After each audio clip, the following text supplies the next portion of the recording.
Sa kulungan ang bagsak ng isang Chinese national na hinihinalang miyembro ng triad at hinihinalang supplier ng iligal na droga dito sa Metro Manila. Ayon sa PNP Highway Patrol Group, nasabat sa sospek ang nasa halos 1 milyong pisong halaga ng samut-saring ipinagbabawal na gamot. Nagbabalik si Edniel Parosa. Arestado ng PNP Highway Patrol Group ang isang Chinese national na nagbebenta ng isang SUV na may alarma na posibleng nakaw o nagamit sa krimen. Dinakma sa General Luna sa Paco, Maynila kagabi ang 32 anyos na dayuhang kinilala sa pangalang Zhe Wang na hinilalang miyembro rin pala ng Chinese triad.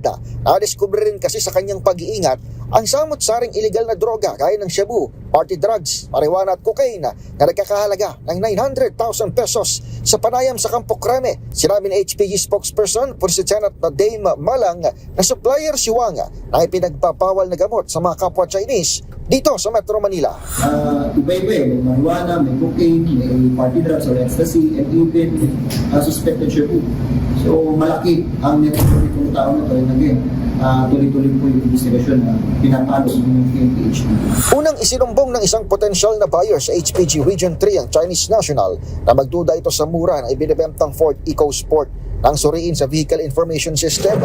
Dito na diskubre na may alarma palang sasakyan dahilan ng ikinasang entrapment sa Maynila.